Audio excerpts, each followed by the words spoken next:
Okay, saya nak tunjukkan tutorial macam mana kita nak download dan install ChatGPT Cowork. Okay, hari ni 14 bulan 7, ChatGPT Cowork ni baru dilancarkan 5 hari.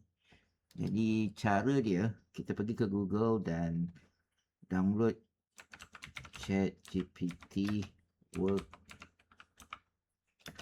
for Desktop. Okay, kita akan dapat ChatGPT on your desktop. Okay, jika anda pengguna Mac, download Mac. Jika anda pengguna Windows, download Windows. Okay, sekarang saya installer saya telah ada. Saya just klik untuk install macam biasa.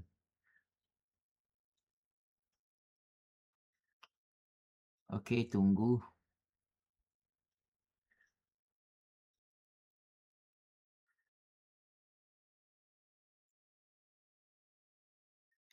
Okay, anda lihat lebih kurang 700 MB.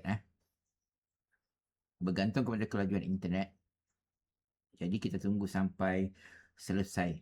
Okay, dia ada sedikit perbezaan yang desktop dengan yang browser. Kalau kita pergi kepada browser, okay, kita tetap ada ChatGPT Work juga dekat sini. Okay, tetapi apa yang saya difahamkan, ada sedikit kelainan yang browser dan desktop. Okay, desktop ni lebih powerful, jadi kita akan tengoklah apa kelainan dia selepas ini. Okay, sekarang dah keluar selepas kita install. Okay, continue to sign in. Saya menggunakan Google, tak silap saya. Saya test.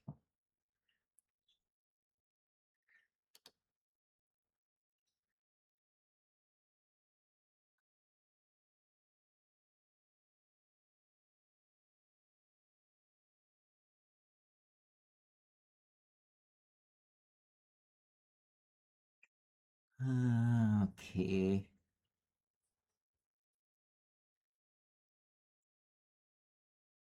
Nampak macam others. Tak ada kaitan ataupun student. Okay, mungkin okay, student atau others, tak kisah. Continue location.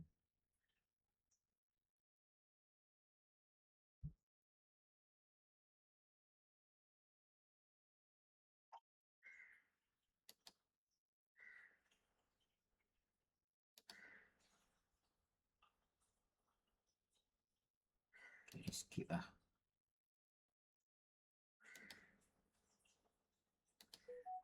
Okay, go to ChatGPT. Oh, dia boleh import kerja saya daripada Cloud Cowork. Tapi biarlah, saya tak nak. Continue.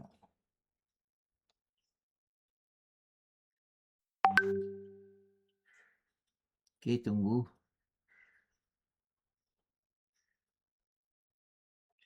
Okay, kalau dia minta allow, kita kena klik yes. Okay, saya dah klik yes sekarang. Try ChatGPT so. Okay, ini yang kita panggil dia ChatGPT Work. Okay, itu cara install, cara guna saya akan ajar selepas ini. Sekian, terima kasih.